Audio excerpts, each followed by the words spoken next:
Shalom, Shalom Bapak Ibu yang terkasih dalam Shalom. nama Tuhan. Hari ini adalah hari yang terbaik, yang terindah, yang Tuhan berikan kepada kita untuk kita bisa bersama-sama kembali memuji dan menyembah Tuhan. Mari Bapak Ibu, kita akan datang kepada Tuhan. Saya mengundang kita semua bangkit berdiri. Kita akan serahkan ibadah kita dari awal pertengahan sampai kepada akhir. Haleluya. Haleluya. Pertolongan kami datangnya daripadamu ya Allah Bapa, pencipta langit dan bumi beserta segala isinya. Turunlah kiranya berkat Tuhan dalam ibadah kami, dari awal, pertengahan, sampai pada akhir. Setiap kami yang hadir, kami membawa keluarga kami Tuhan. Setiap kami yang hadir, kami membawa hati kami untuk memuji-muji dan menyembah Tuhan, untuk memuliakan nama Tuhan. Kami mau mempersembahkan yang terbaik lewat pujian penyembahan kami kepadamu. Biar Tuhan disukakan, disenangkan lewat setiap persembahan yang akan kami naikkan ke hadirat-Mu Tuhan. Tuhan sudah mengurapi dan memberkati setiap hamba-hambamu yang mengambil bagian dalam pelayanan pagi hari ini. Urapan ilahi turun atas mereka semuanya, sehingga pelayanan yang diberikan pada pagi hari ini boleh menjadi dupa yang harum di hadapan-Mu Tuhan. Terima kasih Tuhan. Terima kasih segala kuasa yang bukan dari Tuhan dihalau di dalam nama Yesus Kristus. Hanya Roh Kudus saja, Roh Allah yang hidup, yang hadir di tengah-tengah kami saat pagi hari ini. Terima kasih Tuhan. Kami buka ibadah kami hanya di dalam satu nama Allah yang hidup. Di dalam nama Tuhan Yesus Kristus kami berdoa dan bersyukur. Bersama-sama kita katakan amin. Amin.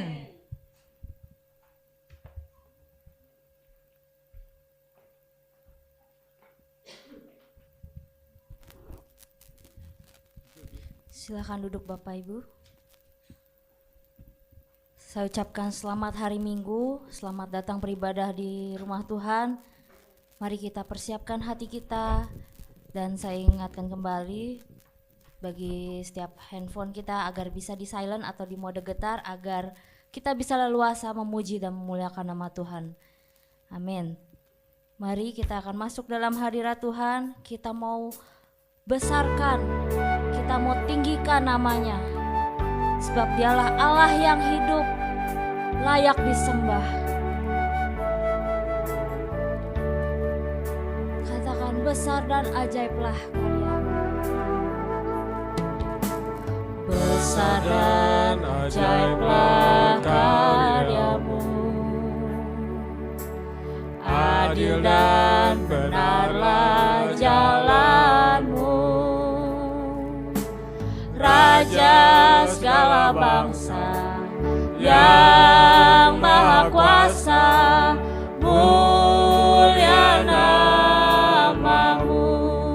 Besar dan ajaiblah, besar dan ajaiblah karyamu,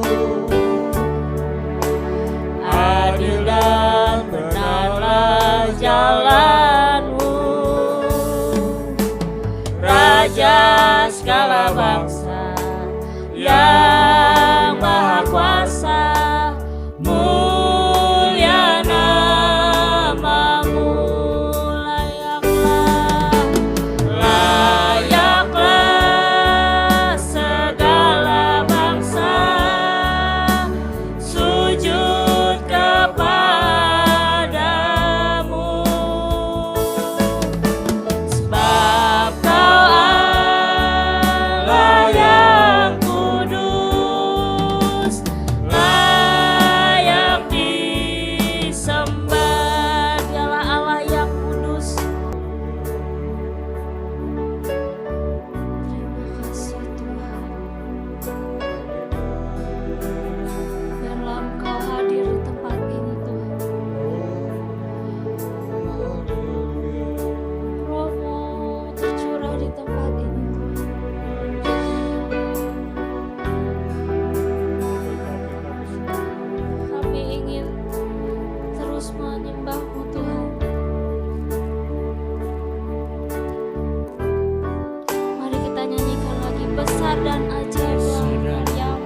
segala bangsa, yang maha kuasa, mulia namamu. Mari angkat tangan kita saudara. Layaklah, layaklah segala bangsa sujud kepadamu. Sebab Kau Allah yang kudus, layak disembah, layaklah, layaklah segala bangsa sujud kepadamu.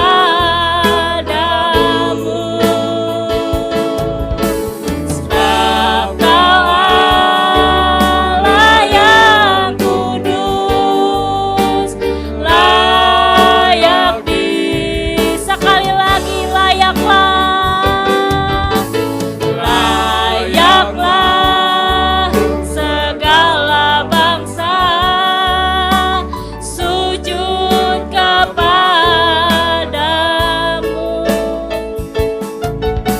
Sebab Kau Allah yang kudus, layak disembah, layak disembah, layak disembah, layak disembah, layak disembah. Haleluya, beri kemuliaan bagi nama Tuhan. Bela nama Dia, hanya nama Tuhan yang ditinggikan. Haleluya. Saudara merasa sukacita? Saudara merasa badan sehat, badan saudara sehat? Amin. Mari kita gerakkan tubuh kita berikan suara kita bagi Tuhan. Mungkin tadi ada yang tadi sebelum sempat bersalaman, saya persilakan untuk saling bersalaman, saling menyapa kiri kanannya. Katakan selamat hari Minggu, Tuhan Yesus memberkati.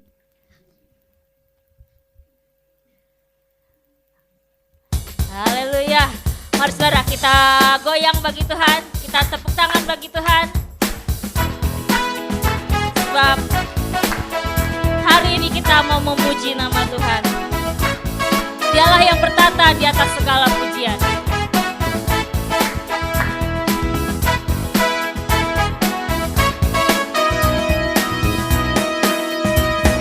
Tuhan Allah kita bertata di atas pujian umatnya. Tuhan Allah kita bertahta di atas pujian umatnya. Bila Allah hadir, Allah hadir di tengah kita, kuasanya mengalir dengan dahsyatnya. Ada kuasa dalam pujian, bernyanyilah segenap hati dan jiwa. Sebab ada kuasa dalam pujian yang sanggup menentukan kekuatan lawan. Kita mau kalahkan lawan, kita mau kalahkan iblis dengan kuasanya. Mari saudara kita nyanyikan lagi. Tuhan Allah bertahta di atas pujian umatnya.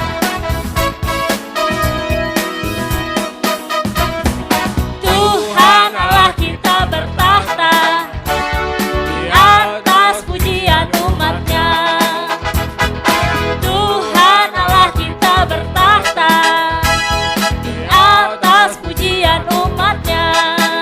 Bila Allah hadir di tengah kita, kuasanya mengalir dengan dahsyatnya. Sekali lagi ya. Tuhan Allah kita bertahta. Haleluya. Saya mau dengar lebih lagi suaranya saudara. Tuhan Allah kita bertahta di atas pujian umatnya. Bila Allah hadir di tengah kita, kuasanya mengalir dengan dahsyatnya. Ada kuasa dalam pujian, bernyanyi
lanjut saudara. Amin. Ini baru satu lagu. Kita mau nyanyi lagu kedua yang mengatakan tak berkesudahan kasih setianya Tuhan dalam hidup kita.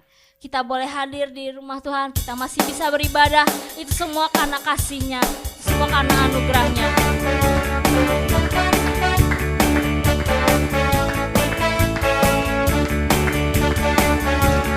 Dari hari ke hari tak pernah terbatalkan berkat-Nya atas kita. Dari hari ke hari tak pernah terbatalkan berkat-Mu turun atas hidupku. Dari hari ke hari tiada pernah tertunda, kesetiaan-Mu Kau limpahkan bagiku. Tak berkesudahan kasih setia-Mu Tuhan, rahmat-Mu tak pernah habis dari hari-hariku. Tangan-Mu yang perkasa, besar kejayaan-Mu, selalu menopang hidupku, selalu pegang erat tanganku. Ya, ada tangan Tuhan yang selalu menopang kita, selalu menolong kita. Nyanyikan dengan penuh sukacita dari hari ke hari. Dari hari ke hari tak pernah terbatalkan berkat-Mu turun atas hidupku. Dari hari ke hari tiada pernah tertunda, kesetiaan-Mu Kau limpahkan bagiku. Tak berkesudahan kasih setia-Mu Tuhan, rahmat-Mu tak pernah habis dari hari-hariku. Tangan-Mu yang perkasa, besar kejayaan-Mu, selalu menopang hidupku, selalu pegang erat tanganku. Tak berkesudahan, kasih setia-Mu Tuhan, rahmat-Mu tak pernah habis dari hari-hariku. Tangan-Mu yang perkasa, besar kejayaan-Mu, selalu menopang hidupku, selalu pegang erat tanganku. Sekali lagi saudara, tak berkesudahan.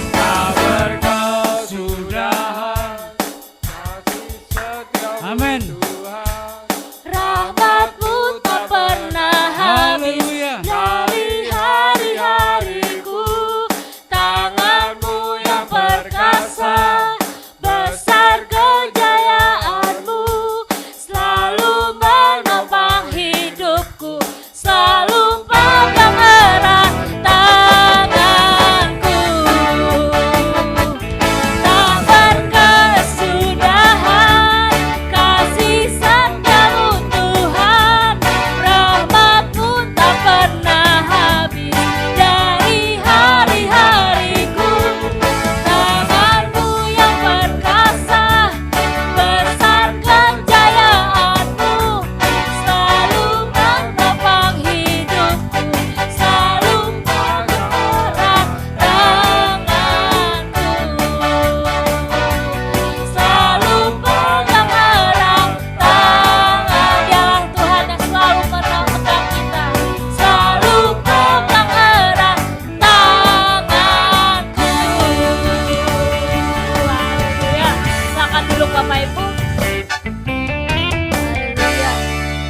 Kita bersyukur kalau Allah kita adalah Allah yang selalu ada bagi kita, selalu menopang, selalu menolong di dalam setiap hidup kita. Amin. Tiba saatnya kita akan memberikan persembahan yang pertama. Mari kita persiapkan dengan hati yang sungguh dan kita akan berdoa terlebih dahulu. Terima kasih Tuhan untuk setiap berkat yang sudah Kau limpahkan kepada kami, sehingga kami boleh menikmati dan menerimanya sepanjang minggu ini Tuhan. Tiba saatnya kami akan memberikan persembahan yang terbaik bagi Tuhan. Tuhan, berkatilah setiap tangan-tangan yang memberi dengan hati yang tulus, dengan hati yang penuh ucapan syukur yang kami berikan hanya untuk Tuhan.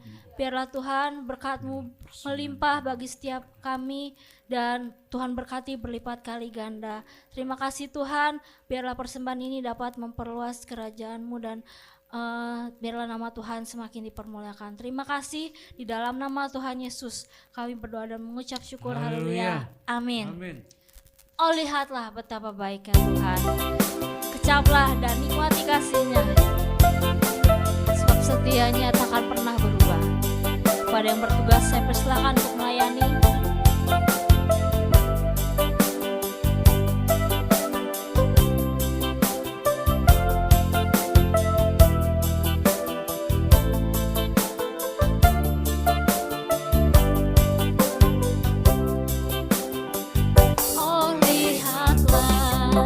Betapa baiknya Tuhan, kecaplah dan nikmati kasih-Nya, setianya takkan pernah berubah, pemeliharaannya sempurna.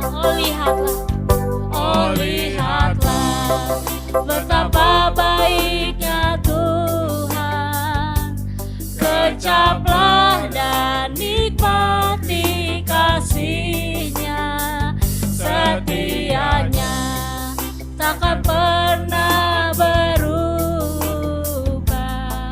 pemeliharaannya sempurna.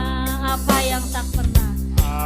yang tak pernah dilihat dan tak pernah didengar dan tak pernah timbul dalam hati kita, semua disediakannya bagi kita semua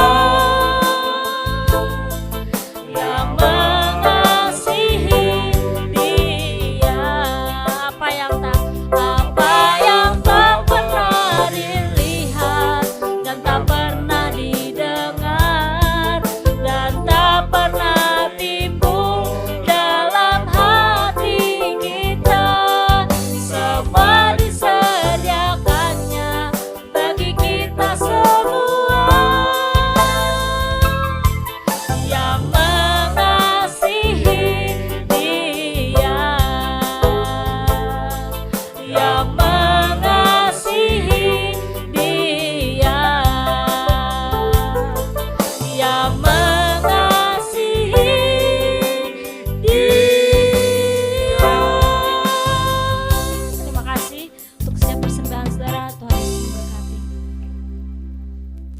Haleluya. Selanjutnya kita akan masuk dalam pemberitaan firman Tuhan. Dialah Bapa yang selalu memegang tangan kita. Di saat kita rindu, kita dapat bertemu dengan Tuhan lewat saat teduh, lewat beribadah, lewat berdoa. Kita mau datang kepada Tuhan. Kita rindu tinggal di dalamnya. Karena Dialah terang yang membuat kita melihat, bisa berjalan di dalam kehidupan ini. Kita perlu kasih Tuhan. Kita perlu tangan Tuhan. Kita perlu kehadiran Tuhan dalam hidup kita. Lebih dari nafasku Bapa, aku perlukan kasih-Mu Bapa.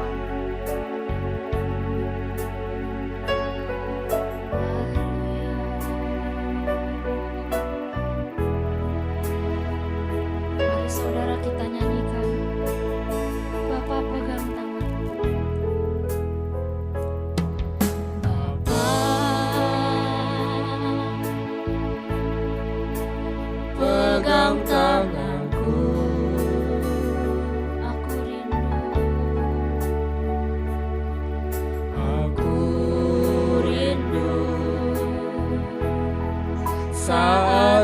teduh bersamamu. Dan kau agung Dalam hangat naunganmu, bawa hidupku padamu, masuk dalam tahtamu yang kudus Bapa.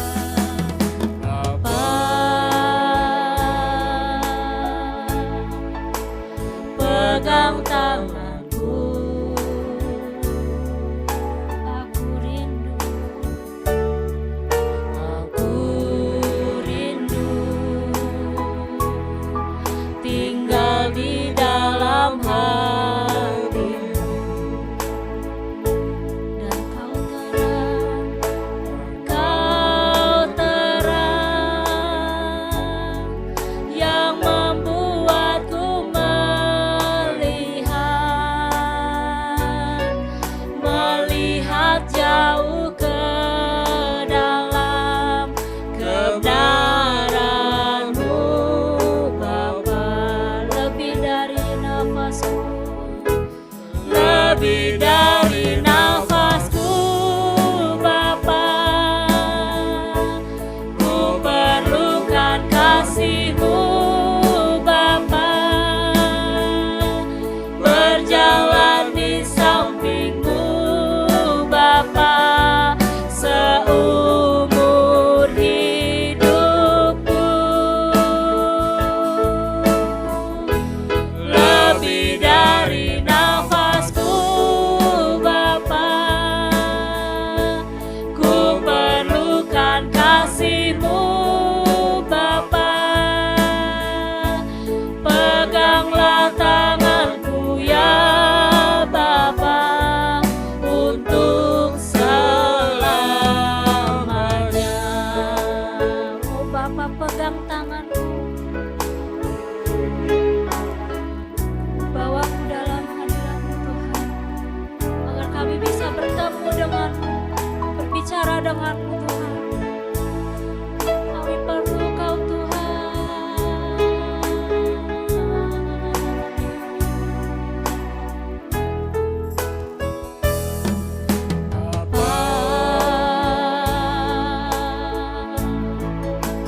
Pegang tanganku,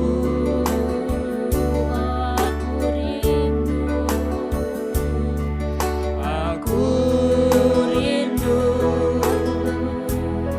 saat teduh bersamamu.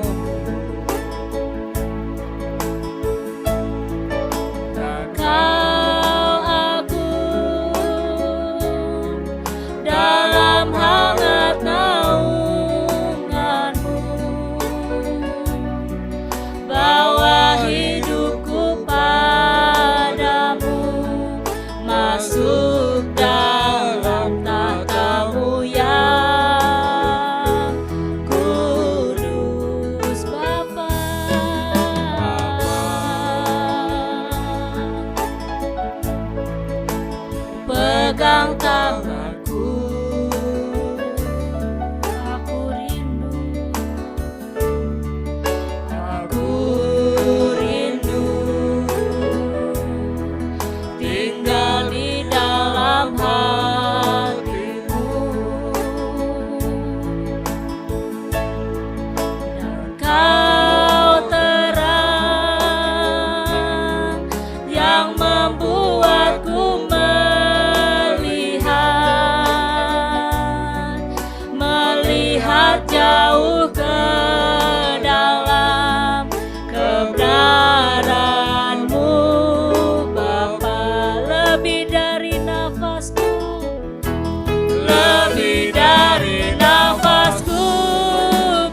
lagi menyanyikan lagu ini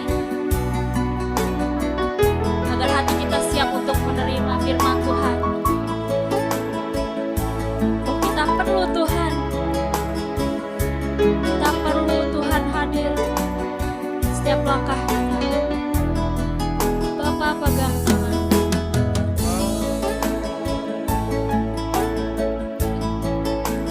Pegang tanganku, aku rindu Tuhan. Aku rindu saat teduh bersamamu, dan kau agung,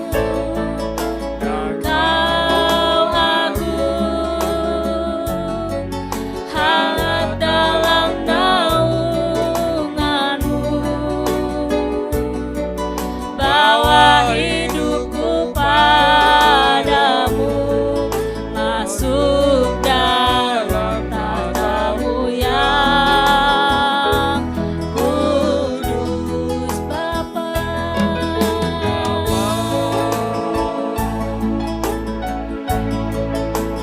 Pegang tanganku,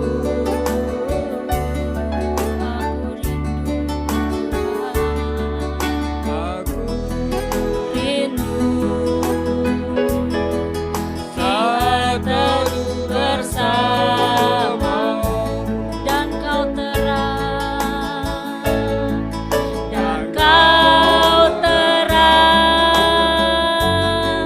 yang membuatku melihat jauh ke dalam, melihat jauh ke dalam kebenaran-Mu, Bapa. Angkat tangan kita, saudara. Oh, lebih dari nafasku, Bapa, ku perlukan kasih-Mu, Bapa. Berjalan di samping-Mu, Bapa, seumur hidupku. Lebih dari nafasku, Bapa, ku perlukan kasih-Mu, Bapa.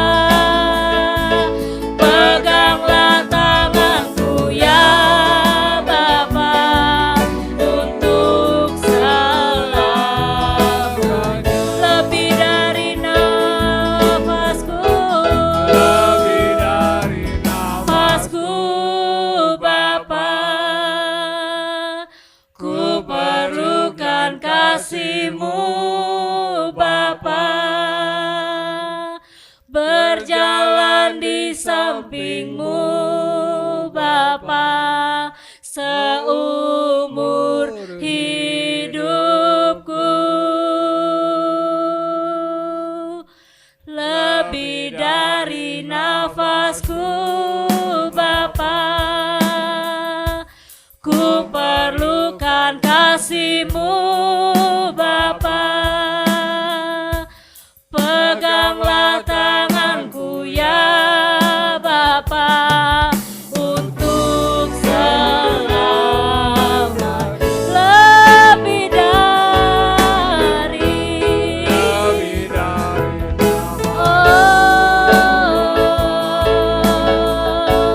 ku perlukan kasih-Mu, Bapa.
berserah padamu. Kami percaya kepadamu Tuhan, tiada yang mustahil. Pujilah namamu. Terima kasih Oh haleluya. Bapa, terima kasih. Jangan pernah lepaskan kami Tuhan, sebab kami hanya bisa berjalan dengan tuntunan Roh-Mu Tuhan, dengan tangan-Mu Tuhan. Terima kasih Tuhan, agar kami selalu berada di dalam jalan Tuhan. Terima kasih Yesus. Untuk doa dan firman Tuhan, saya serahkan kepada Bapak Gembala.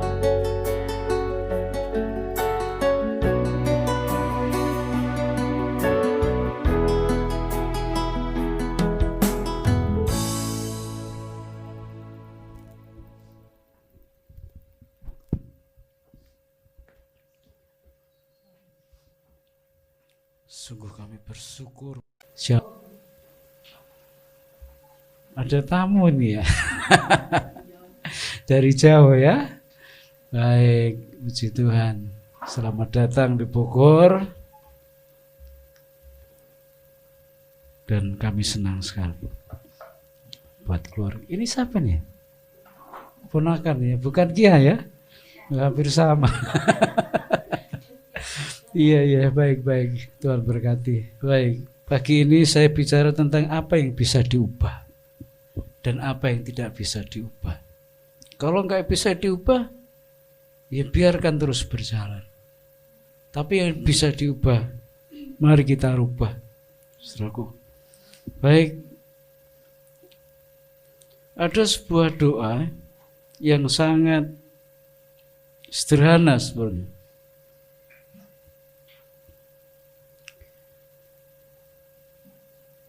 Ya, sebentar.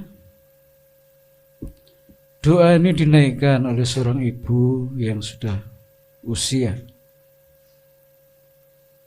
Doanya seperti ini, saudara. Ya Tuhan, anugerahkanlah kepadaku kedamaian untuk menerima hal-hal yang tidak dapat diubah.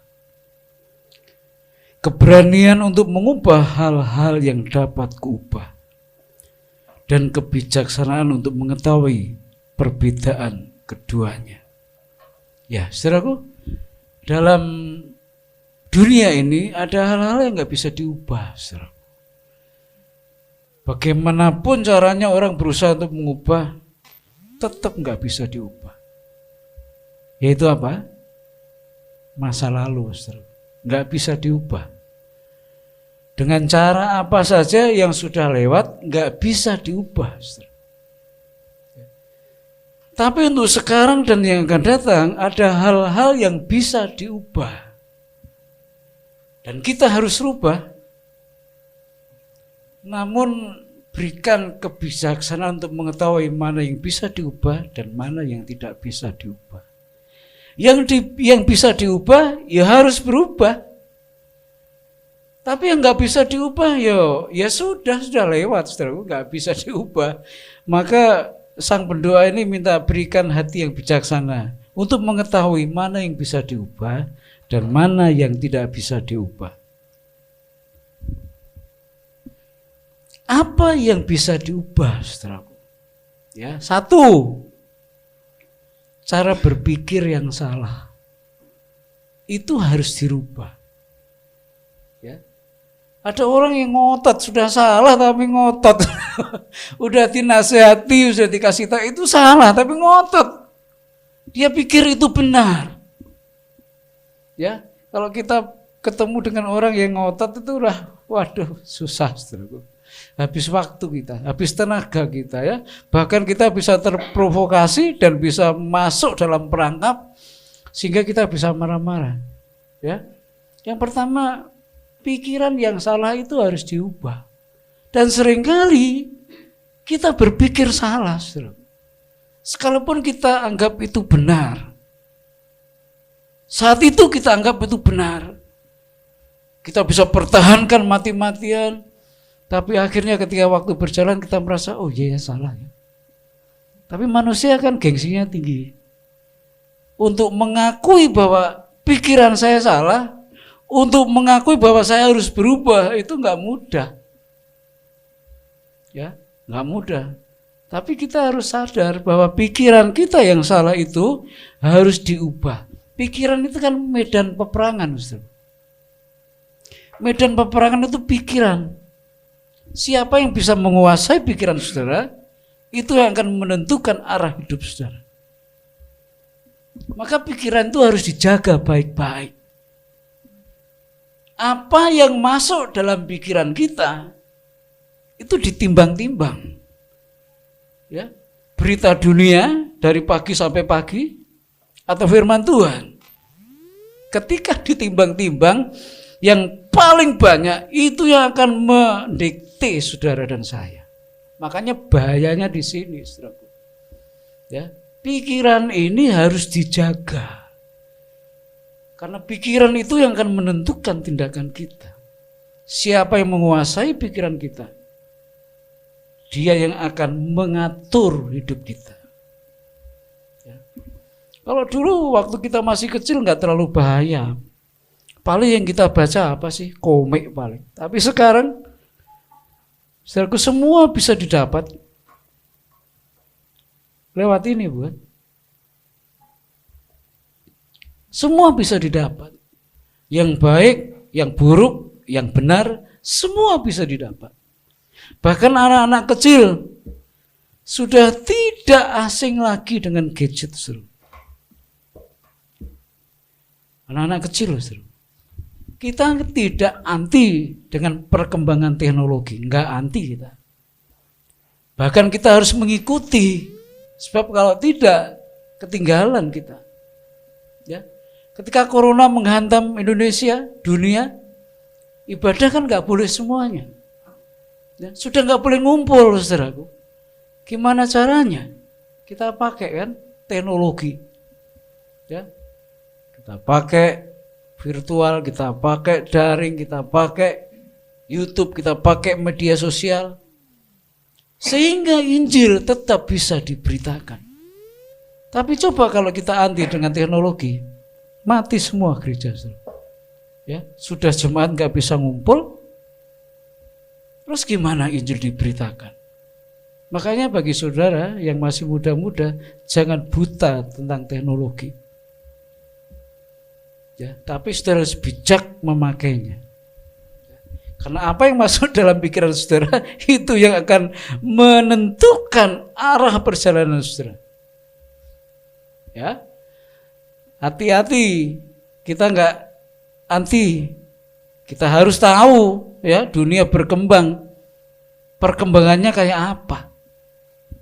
Ya, sekarang sekolah formal juga penting dan perlu. Tapi saudara bisa belajar banyak hal dari sini. Saudara. Jadi kalau masih ada orang yang bodoh, saya bingung. Ya, buka aja Google, semua ada di situ, saudaraku. Ya, semua ada di situ. Bahkan yang kita nggak pernah tahu itu bisa dibuka di situ, saudaraku. Jadi sekarang mestinya orang lebih pintar daripada zaman saya masih kecil, saudaraku.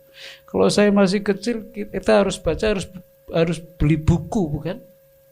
Beli buku, dan bukunya juga sangat terbatas. Tapi sekarang enggak, saudara. Saya tinggal buka, ketik apa, jepret, muncul semuanya, saudara. Ya, jadi kita perlu mengikuti perkembangan zaman. Supaya apa? Supaya kita tahu zaman itu seperti apa.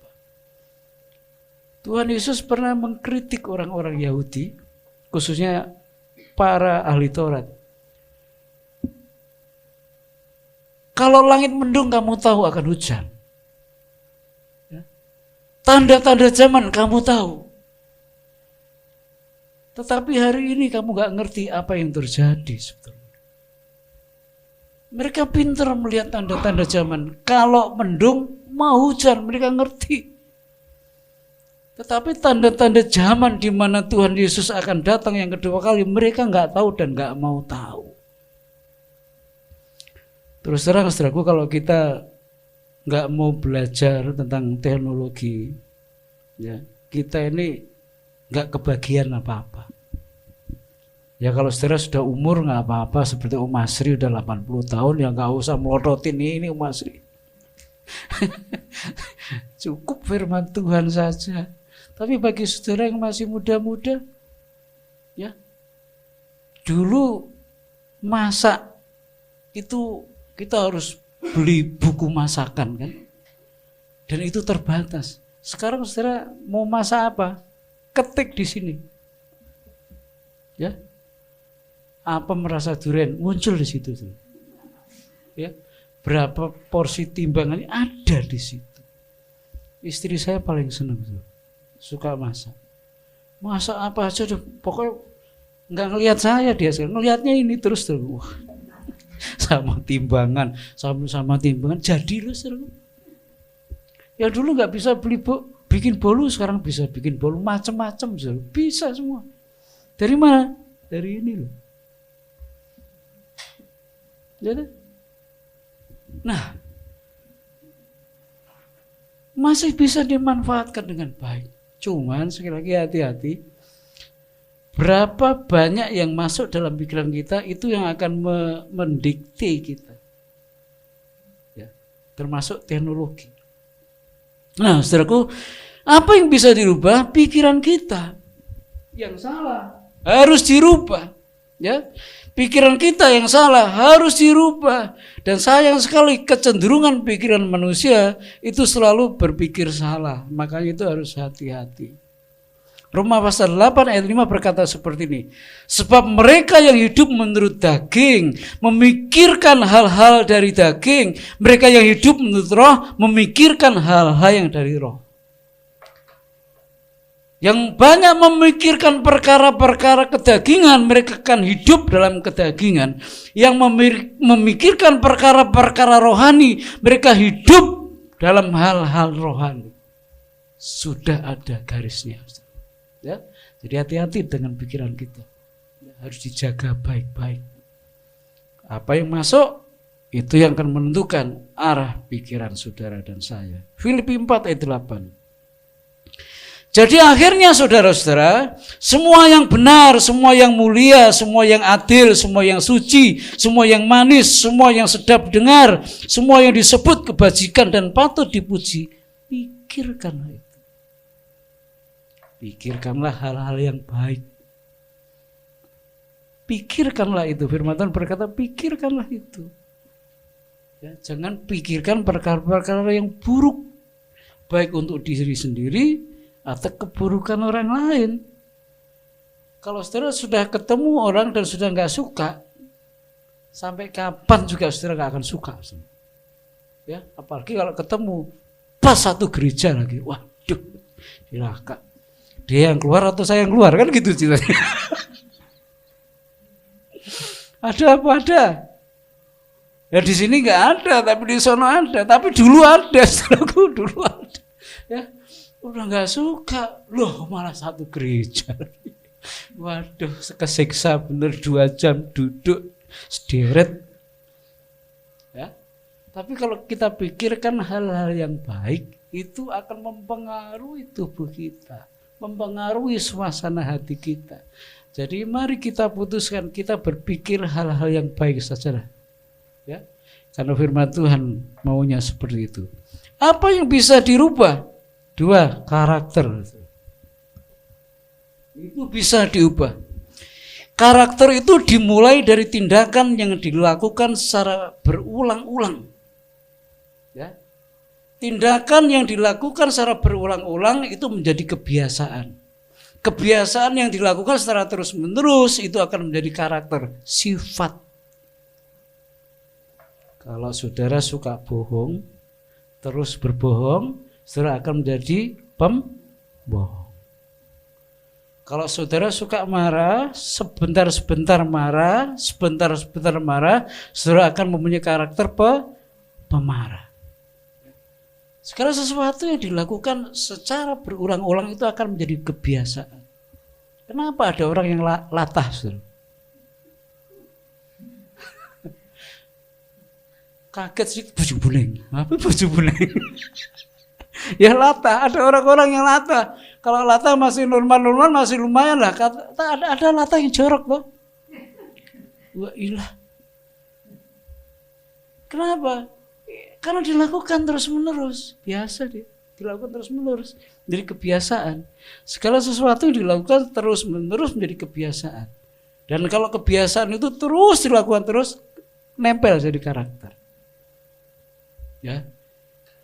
Jadi karakter itu dimulai dari kebiasaan yang dilakukan secara terus-menerus dan berulang-ulang. Karakter yang baik perlu dijaga dan diteruskan. Karakter yang kurang baik tidak atau harus diubah, dirubah. Sifat.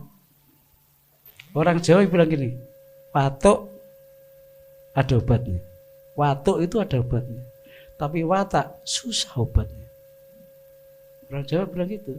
Watuk, batuk itu ada obatnya. Tapi kalau watak susah ngobatinya. Tapi karakter bisa diubah. Saya kasih bukti. Ada 4 jenis karakter dalam diri manusia. Gak tahu kita ini yang mana, kita gak tahu ya. Kita lihat ya. Yang pertama, sanguin. Sanguin itu apa? Indikasinya banyak bicara, banyak ngomong. Kalau udah ngomong susah dihentikan. Ya nggak perlu diomong juga mau diomong. Kadang-kadang kita udah dengerin udah males, udah capek, dia masih kuat. Cukup. Suka ngomong, banyak bicara, kemauannya besar. Kalau dia pengen sesuatu, tekadnya gede untuk memperoleh itu. Ada yang positif, ada yang negatif. Cenderung ekstrovert, terbuka. Ya. Ekstrovert itu orangnya terbuka betul-betul, gampang bergaul, gampang kumpul orang. Ramah dia, hangat dengan semua orang. Kalau ketemu orang, enak, dia tuh ramahnya nggak karuan. Ya, ketemu sekali, waduh. Tapi ada orang yang nggak seperti itu ya. Udah ketemu berkali-kali masih belum tahu namanya siapa. Coba di gereja ini coba. Tahu nggak namanya? Oh nggak tahu loh. Udah 3 kali ke gereja loh. Ya, masih belum tahu namanya.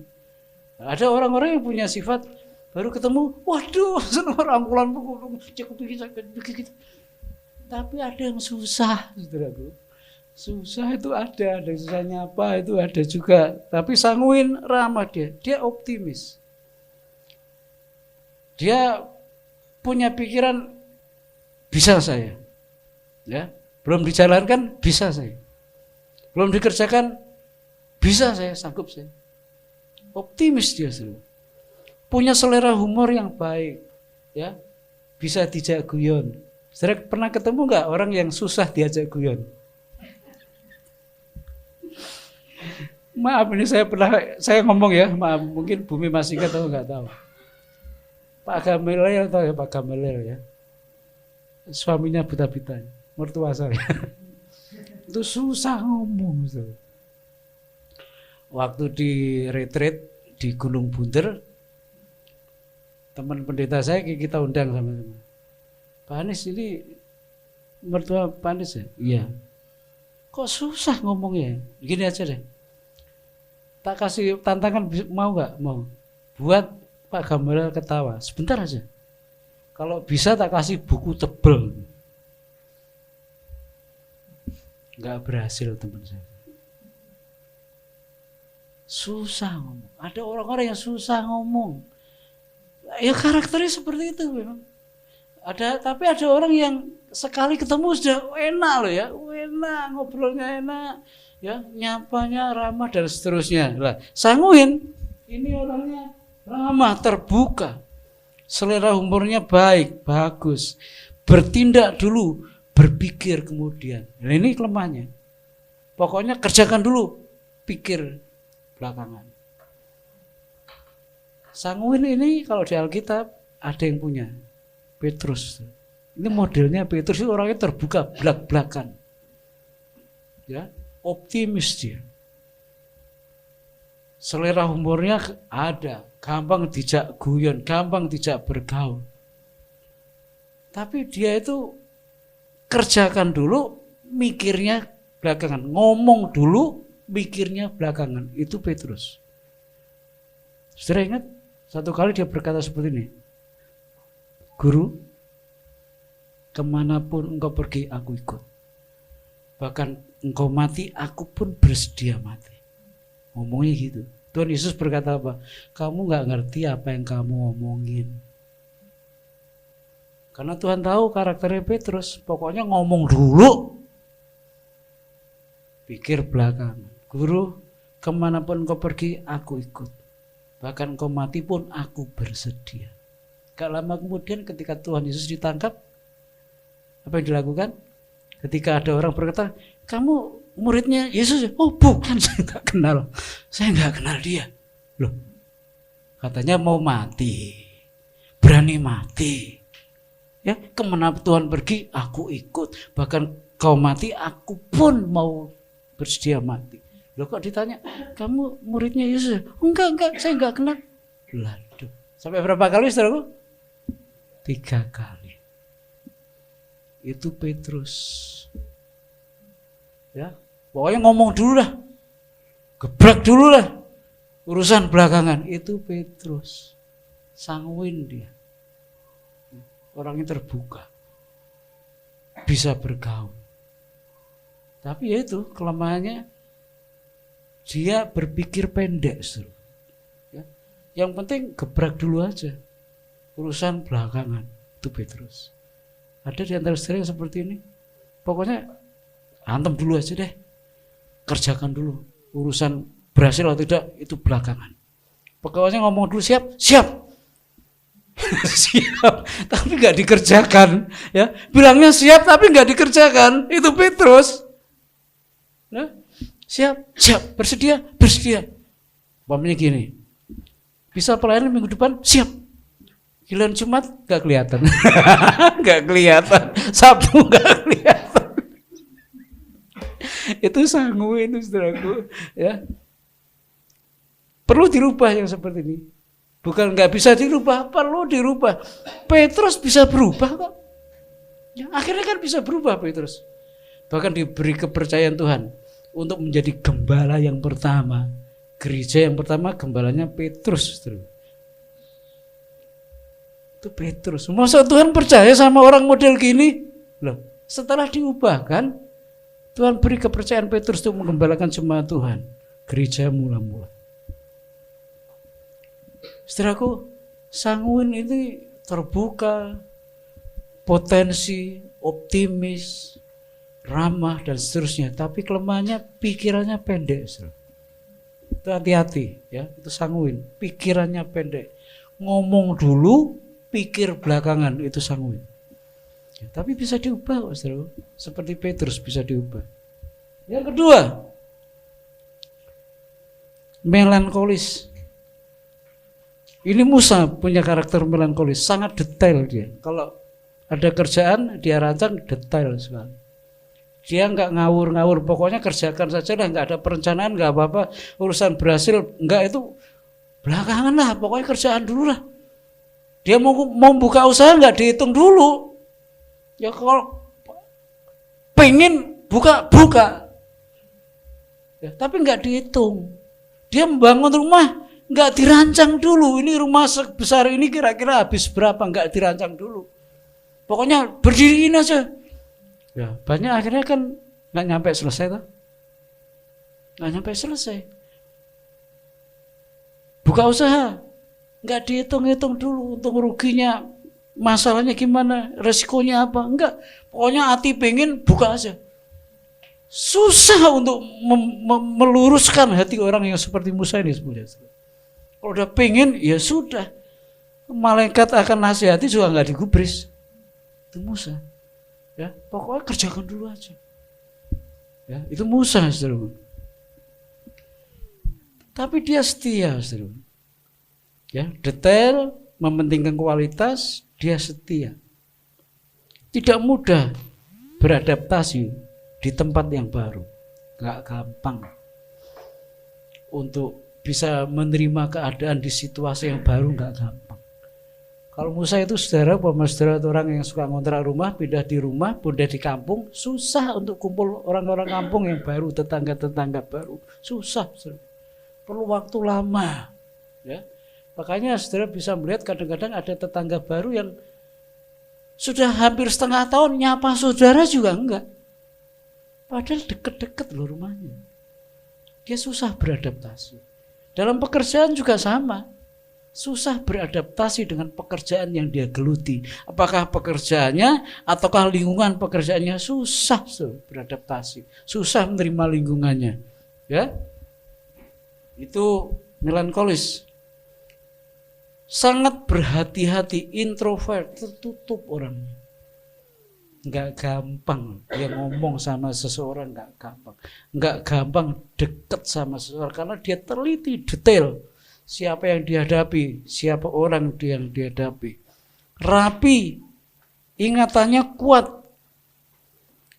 tapi lembut hatinya. Mudah tersentuh perasaan.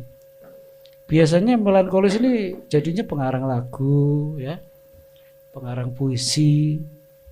Saya ingat Tuhan pernah berkata apa tentang Musa? Tidak ada orang yang selembut ini hatinya yang kutemui di muka bumi. Jadi Tuhan memuji Musa. Tidak ada orang yang selembut ini hatinya yang kutemui selain Musa. Pernah Tuhan marah betul terhadap umat Israel. Dan Tuhan sudah putuskan akan dibinasakan orang Israel itu. Tapi Musa berkata apa? Tuhan,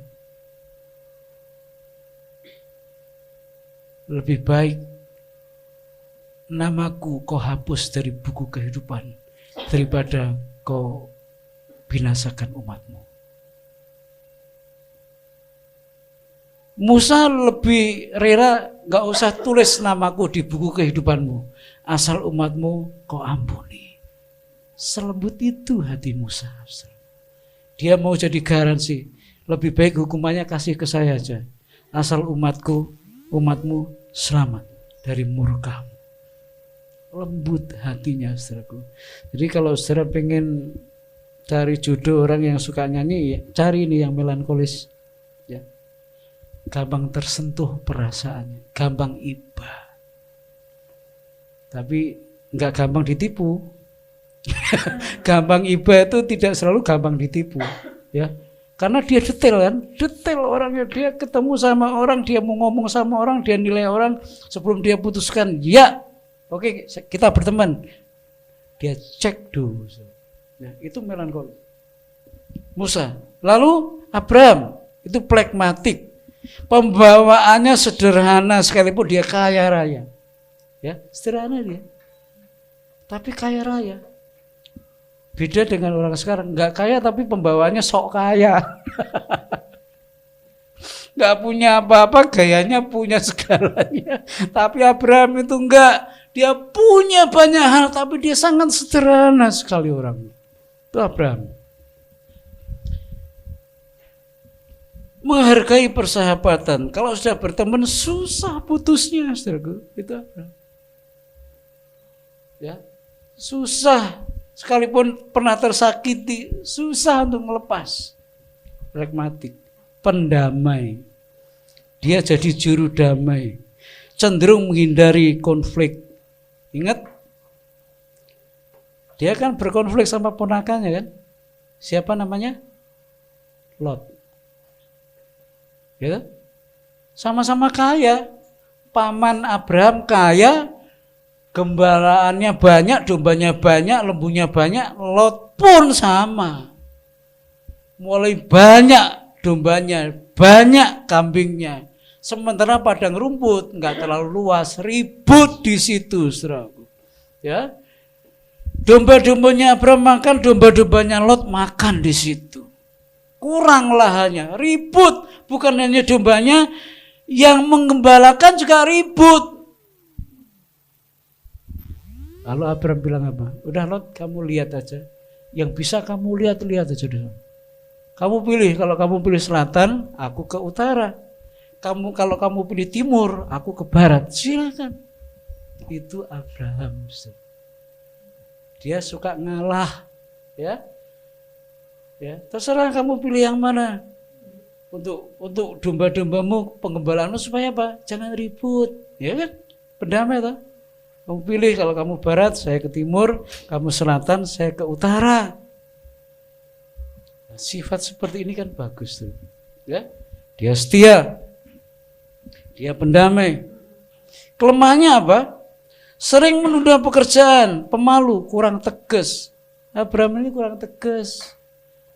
Positifnya banyak tapi kurang tegas. Karena kurang tegas akhirnya dia mengambil Hagar. Gitu.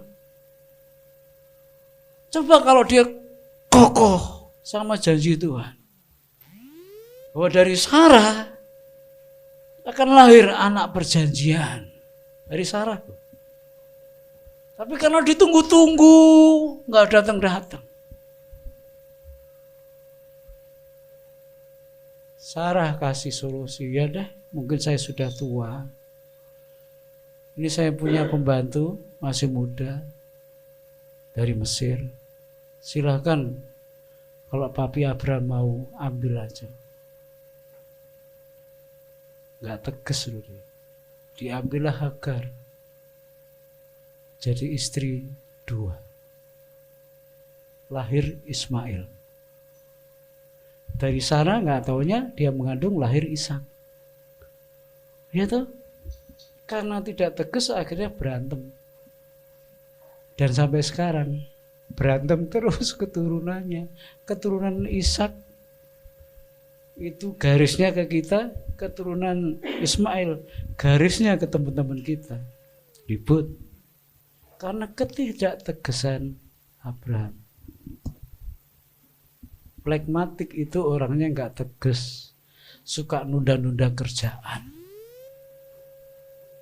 Lalu satu terakhir, koleris, orangnya cerdas, tidak terlalu ramah, kaku orangnya. Lebih suka bekerja sendiri. Kalau rame-rame nggak bisa jalan dia. Pokoknya pengen kerja sendiri dia berhasil. Tidak suka basa-basi, blak, blak, blak. Kalau ngomong maunya ini, ya ini udah. Nggak usah ngalor ngidul muter-muter, nggak usah. Ya, habisin waktu. Dia kalau nggak suka bilang nggak suka. Dia kalau suka bilang suka. Ya, konsisten, percaya diri, berani. Dia mandiri, pantang menyerah. Kelemahannya apa? Ambisinya tinggi. Suka marah dan sulit mengaku salah. Karena pinter. Ini bukan soal pinter loh, bener-bener pinter, saudaraku.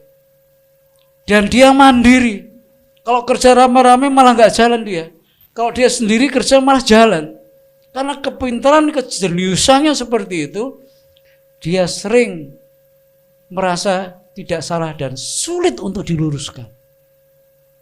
Ya, siapa itu? Paulus. Pinter loh Paulus, ya. Pinternya nggak karu-karuan Paulus ini. Dia mandiri, dia kerja sendiri, dia jalan sendiri, konsisten terhadap apa yang dia mau. Ya, mau tangkepin orang Kristen, ditangkepin orang Kristen, penjarain orang Kristen. Dia lakukan itu. Ya, tidak suka basa-basi Paulus itu, apa adanya dia ngomong. Ya, tapi dia tidak terlalu ramah, kaku orangnya. Ya, kelemahannya apa? Ambisinya tinggi, suka marah, sulit mengaku salah. Ya, sulit untuk mengaku salah. Saya baca Amsal 18 ayat 12. Amsal 18 ayat 12. Tinggi hati mendahului kehancuran, tetapi kerendahan hati mendahului kehormatan. Iri hati, yaitu benci dan cemburu akan keberhasilan orang lain, tetapi iri hati membusukkan tulang. Amsal 40 ayat 30. Satu lagi 1 Korintus 3 ayat 3. Sebab jika di antara kamu ada iri hati dan perselisihan, bukankah hal itu menunjukkan bahwa kamu manusia duniawi? Nah, waktu masih Saulus, wah, susah ini orang dijak omong, saudaraku, karena orang pinter, ya. Dan benar-benar pinter Paulus itu. Saulus pinter benar-benar. Jadi dia juga nggak pernah merasa saya punya kelemahan. Nggak pernah dia merasa itu. Baru setelah ditangkap Yesus, dia berkata seperti ini. Apa yang dulu menjadi kebanggaanku, sekarang aku anggap sampah. Titelnya, gelarnya, kesombongannya, kehormatannya, yang dulu dia bangga-banggakan, sekarang aku anggap sampah. Yang dulu aku anggap sampah, justru itulah yang aku perlukan sekarang. Diubah dia, saudara ya. Diubah. Nah, saudara, dari 4 ini saya nggak tahu kita punya karakter yang mana. Yang melankolis, pragmatik, sanguin, atau yang satunya koleris. Tapi saya mau katakan karakter bisa diubah. Jadi saudara jangan berkata kalau saya sudah gini ya gini, nggak bisa. Mau diubahkan Tuhan atau tidak? Yang suka marah, yang pemarah, jangan bilang saya lahir sudah marah-marah. Saya orang tua saya juga pemarah, nggak bisa. Kalau saudara mau diubah, bisa berubah. Karakter bisa diubah selama saudara mau dan libatkan Tuhan di dalamnya. Jadi apa yang bisa diubah? Pikiran yang salah. Apa yang bisa diubah? Karakter yang nggak benar bisa diubah. Lalu yang ketiga, apa yang bisa diubah? Masa depan. Masa depan bisa diubah. Saya punya orang tua sederhana, saudara. Anaknya 6. Kalau mau Natal, nenek saya hanya kasih kain saja, selembar. Ya. Mesin jahit aja nggak punya, apalagi ongkos jahit, nggak akan punya. Tapi tiap mau Natal, itu kain dia buat pola, dijahit pakai tangan. Jadilah baju anak-anaknya yang 6 orang. Sederhana bukan? Sangat sederhana. Ketika saya sekolah Alkitab, dia katakan seperti ini. Mau berangkat? Ya, ibumu orang gak punya. Ibumu orang gak berada. Tapi kamu jangan seperti ibumu.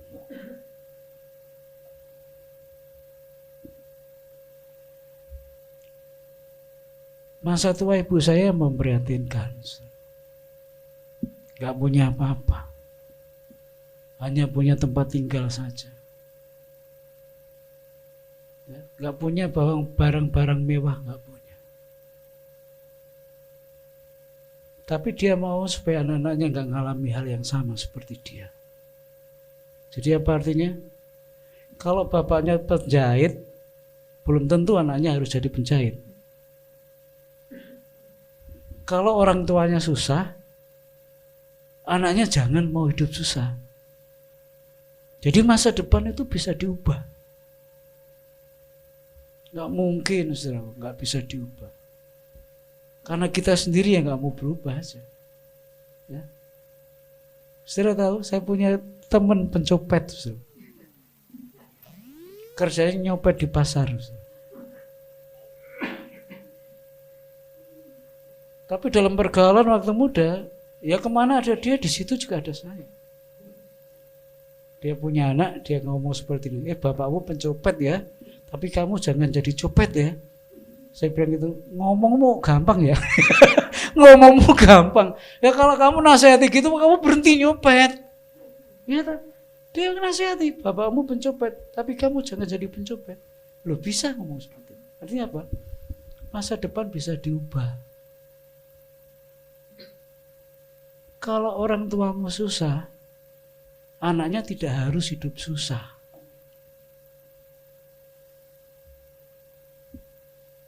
Kalau orang tuanya belum kenal Tuhan Yesus, anaknya tidak harus untuk tidak kenal Yesus. Karena dari situ kita bisa diubah dan berubah masa depan kita. Amsal pasal 23 ayat 18. Amsal 23 ayat 18. Karena masa depan sungguh ada. Dan harapanmu tidak akan hilang. Masa depan itu sungguh ada. Masa depan yang bagaimana? Yang baik. Ada. Bisa diubah. Kalau saya masih tetap tinggal di kampung, paling banter saya ini jadi tukang pukul. Paling banter. Kalau nggak penjudi ya tukang pukul. Udah itu aja.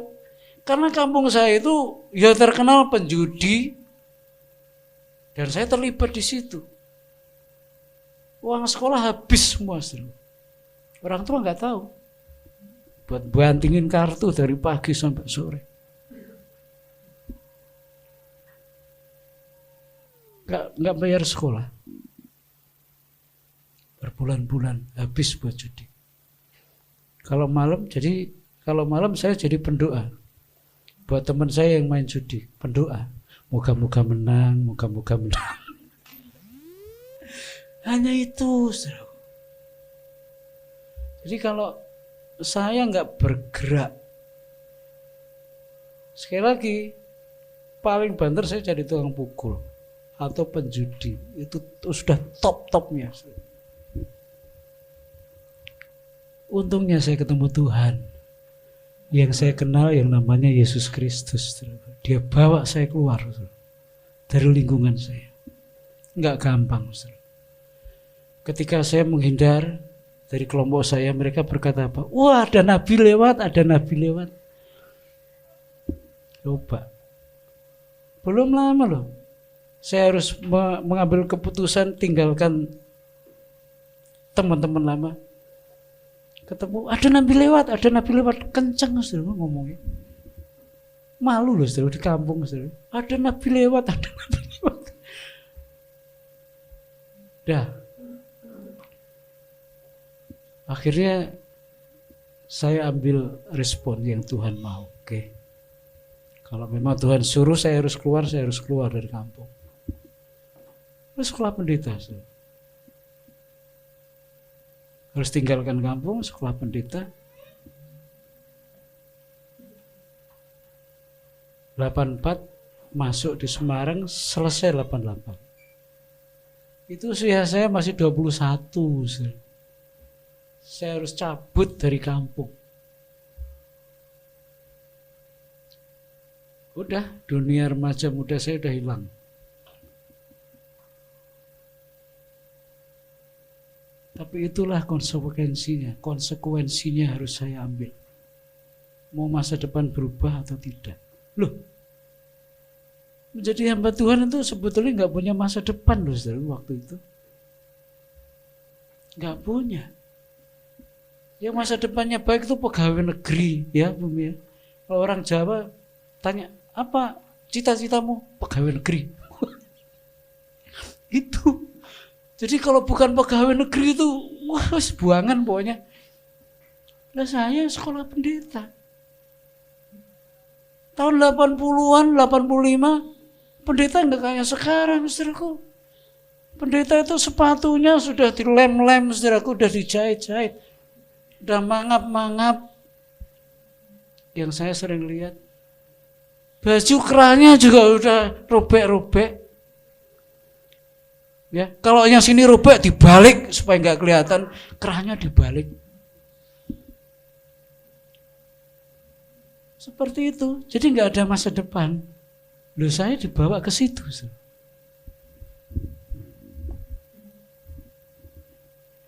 Tapi saya tahu lah, percaya betul, yang panggil saya itu yang bisa saya andalkan. Oke? Akhirnya kan proses berjalan. Ya nggak mudah betul. Saya sekolah Alkitab 4 tahun juga gratis, nggak bayar, bayarnya pakai tenaga. Kalau pagi nyangkul di kebun, ya, habis nyangkul ke pasar belanja untuk 100 orang. 2 orang itu belanja buat 100 orang, buat makan siang, sore, malam. Jadi karungan saudaraku, tiap hari. Karena apa?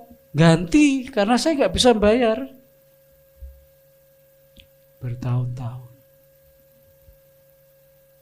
Yang lain sudah mandi, sudah rapi, saya masih nyangkul di kebun.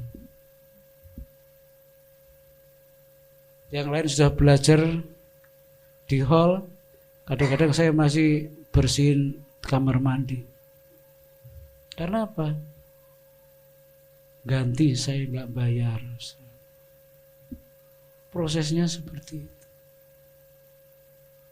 Lulus, dibawa ke Bogor, dan seterusnya sampai hari ini. Dan saya lihat kalau saya malam saya merenung berdoa, semuanya karena Tuhan. Bisa seperti sekarang ini semuanya karena Tuhan. Saya bukan orang kaya, gereja ini juga bukan gereja yang gede. Tapi kan saya melayani sudah berapa tahun? Mulai 91. Udah 32 tahun melayani Tuhan. Jemaat yang saya layani sederhana semuanya. Enggak ada yang kaya. Maaf loh ya, kalau ada yang kaya jangan tersinggung ya. Jangan tersinggung ya. Tapi menurut saya enggak ada yang kaya, tapi ada baiknya. Sebab kalau ada yang kaya yang nonjol biasanya suka perintah-perintah, pendetanya diperintah-perintah, saya nggak mau. Lebih baik biasa semua saja, tapi hidupnya dicukupi Tuhan supaya gereja bergantung hanya kepada Tuhan. Dan itu terbukti, saudaraku. Ternyata hidup saya bisa berubah. Masa depan saya bisa berubah. Dan anak-anak saya harus lebih daripada saya. Dalam hal kepintarannya, dalam hal keberhasilannya harus lebih daripada saya. Makanya saya keras sama anak-anak saya. Kadang saya kasih kata-kata yang memprovokasi supaya dia bangun dan dia melek. Hidup itu gak mudah, tapi kamu punya kesempatan. Kalau kadang-kadang harus dikasih kata-kata yang pedes, itu supaya bangun. Jadi gak apa-apa orang tua kasih kata-kata yang pedas aja gak apa-apa, supaya anak-anaknya bangun. Oh iya ya, perlu diingatkan loh ya. Apalagi jauh dari orang anaknya, jauh dari orang tuanya ya, agak sulit memang ya. Gak bisa dipantau 24 jam, tapi bisa dipercaya ya. Bisa dipercaya, bisa dipercaya. Selain doa itu yang akan menjaga dan melindungi, anak harus bisa dipercaya. Mau berubah masa depannya, harus berubah. Apa yang bisa diubah? Pikiran yang salah. Apa yang bisa diubah? Apa? Karakter bisa diubah. Apa yang bisa diubah? Masa depan bisa diubah. Jadi kalau kita hari ini masih sulit, itu masih koma ya, belum titik ya. Masih ada harapan ke sononya. Kalau sudah titik, berhenti, menyerah, selesai kita. Enggak bisa melihat bagaimana campur tangan Tuhan nyata buat kita. Paulus alami, Musa alami, Petrus alami, Abraham alami, saya alami. Ya, kalau saya enggak mau berubah, sudah seperti tadi saya katakan paling top jadi tukang pukul.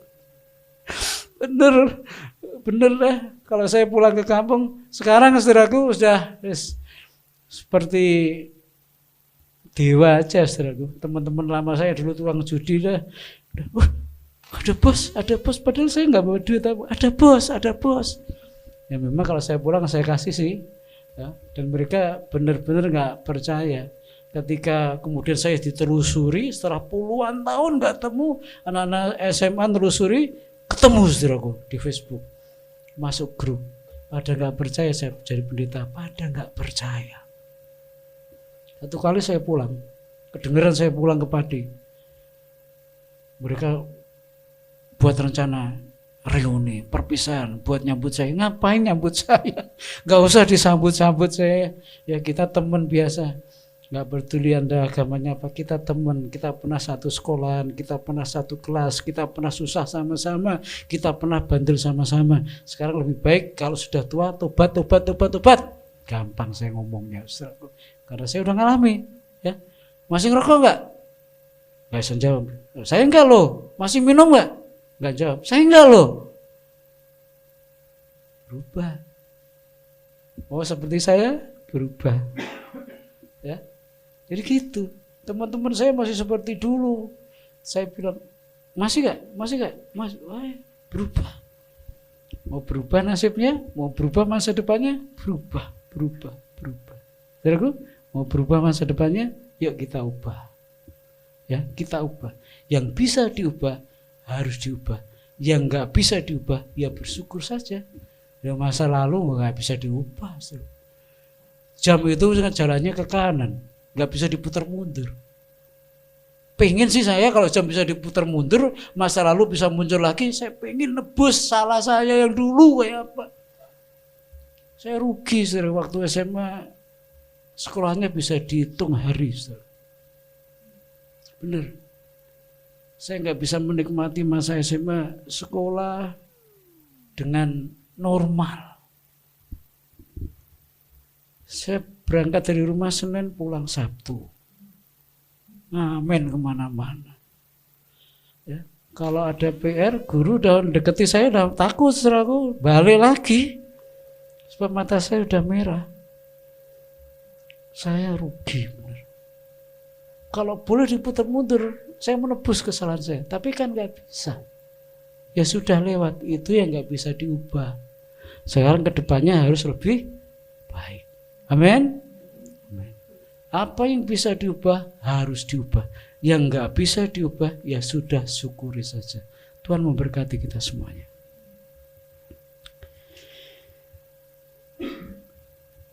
Terima kasih Tuhan.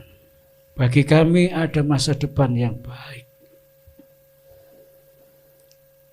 Masa depan yang sudah kami lewati hari-hari yang lalu, masa lalu kami tidak bisa diubah. Sekarang kami melihat ke depan bersama dengan keluarga kami.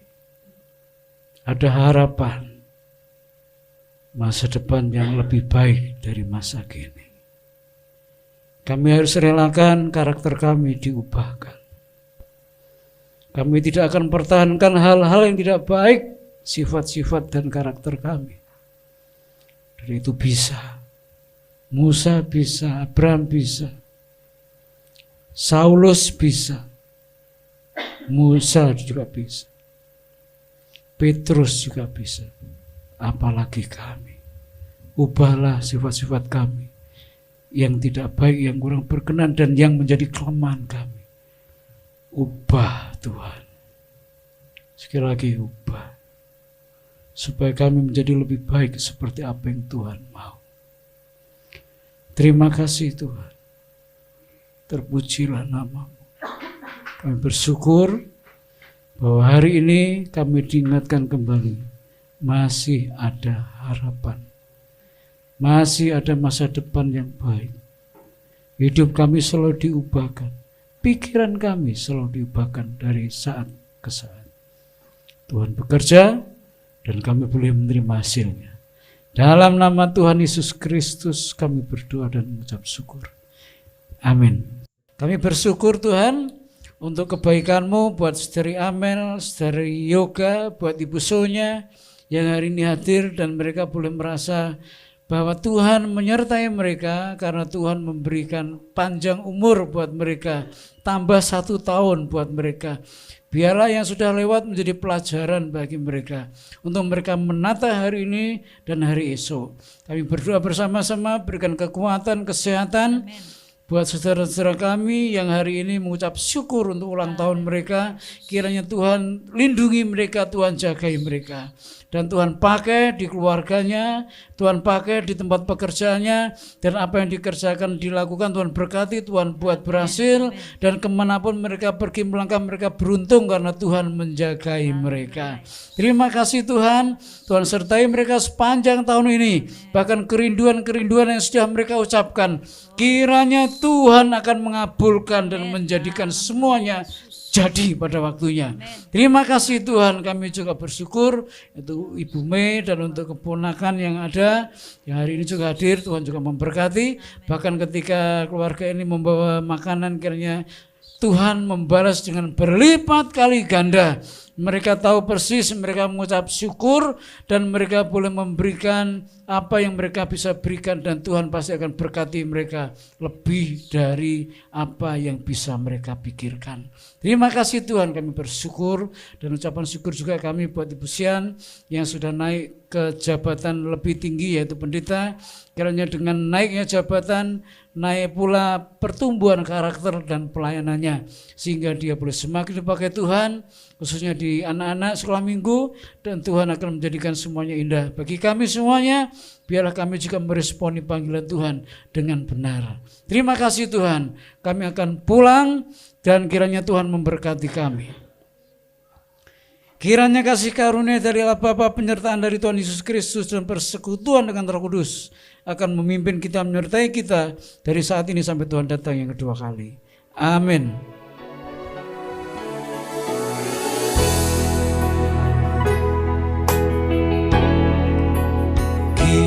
Kiranya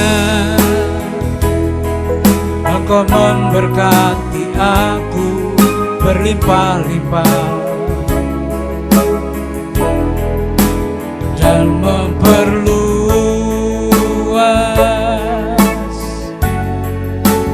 daerahku,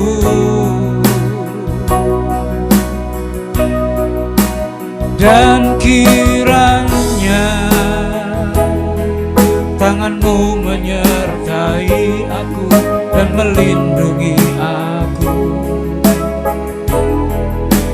daripada malapetaka, sehingga kesakitan tidak menimpa aku, sehingga kesakitan tidak menimpa aku, sehingga kesakitan tidak menimpa aku. Tuhan memberkati, Tuhan melindungi.